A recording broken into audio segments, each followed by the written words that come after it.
The 4:10 hour here in rainy Providence. We've got overcast coupled with overcast and cold. Busy day here. We had a live concert over in the Alex and Ani Lounge. Then Kate Nagel was up at the State House with top people from the governor's office, Secretary of State Nellie Gorbea and others. And now we're back here. Just a point of introduction to Ray Rickman, our video editorialist who comes in every Thursday afternoon. Today, GoLocal had a story about the decline of the number of news people across the market, and looking at who's going to be covering this upcoming election in 2018. Take a look at the list. It covers everybody from Who at the Providence Journal, GoLocal, Channel 10, Channel 12, Public Radio, etc. And I think the most alarming thing in it is that the number of people now covering all the campaigns, local, state, federal, is really less than probably the number of people who are going to run for governor. So there's going to be a lot of burden on the news organizations to dig into campaign finance reports and check out those white papers and a little truth test on some of these claims. I want to introduce Ray Rickman, civil rights leader, and really one of the people who really speaks out and says what's what when other people won't. Ray Rickman. Afternoon, world. I was at Starbucks this morning. I go there regularly. I have good tea. And two black folks came in and said, "What are you doing here? You shouldn't be at Starbucks today, probably any day in the future." And I looked at them and I said, "Aren't both of you black? What are you doing here?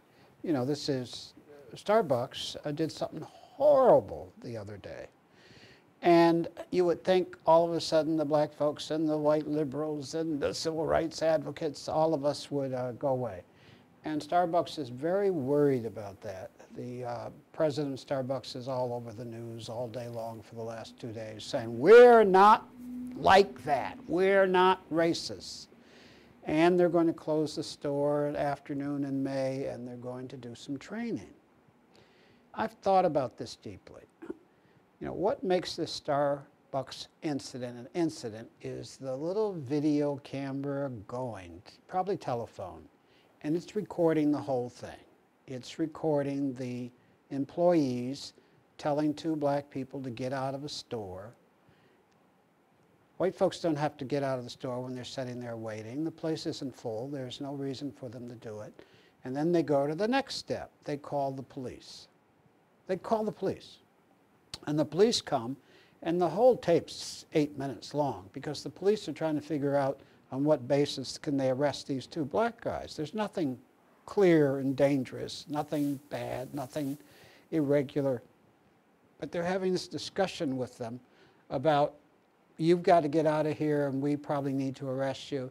And then finally they arrest them. What do they arrest them for? Trespassing. They dream it up. 5 or 6 officers end up there. 2 people sitting, minding their own business, and 5 police officers have to come and figure out what to arrest them for. This is normal in America. Black people get arrested all the time for little or nothing. This is nothing. This is subliminal racism, and probably racism on the part of the cops because they wouldn't have arrested other folks for this. But it's also stupidity. Now, a lot of people will say this is just an incident, it's just life, feel a little sorry for the 2 black people. Well, guess what? Most black men live their lives like this. Innocent as pie, semi-guilty, guilty, in trouble. A great deal more trouble than most white people get in for the same thing. And as a rule, white people don't get in trouble when they're innocent. Innocent. And I want to share with you what happens is you have to worry about the next level. What happens when you give cops lip or don't do what they say?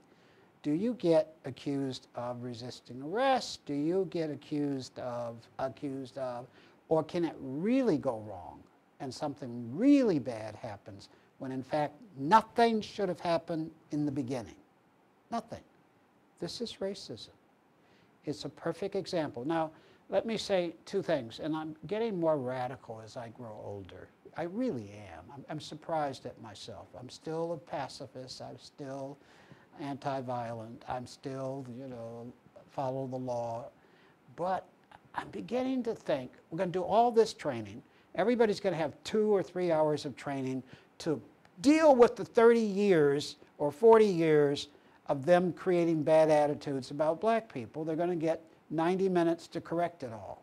Okay, I'm exaggerating. They're going to get 3 hours to correct all of their thinking, their fear of black people. They're thinking black people shouldn't be able to lounge in a restaurant even when they say they're waiting for somebody.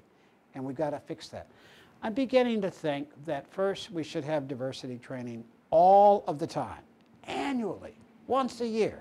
The feds do it, particularly for federal guards and police and security and federal police, because the feds about 20 years ago figured this out.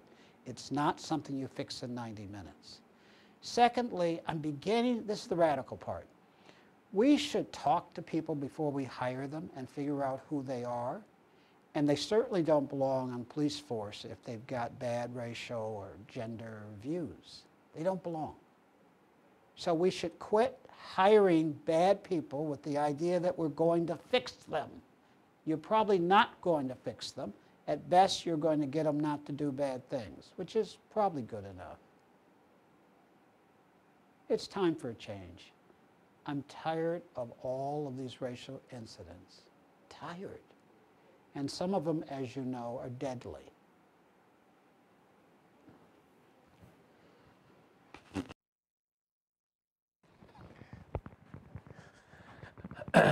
Thanks so much to Ray Rickman for joining us this afternoon and giving his opinion. I want to thank everybody for tuning in. Come back tomorrow, 3 o'clock. We'll be back in the Navigant Credit Union Broadcast Center. I'm Josh Fenton. Enjoy the night, and hopefully tomorrow's a sunny day. Thanks very much.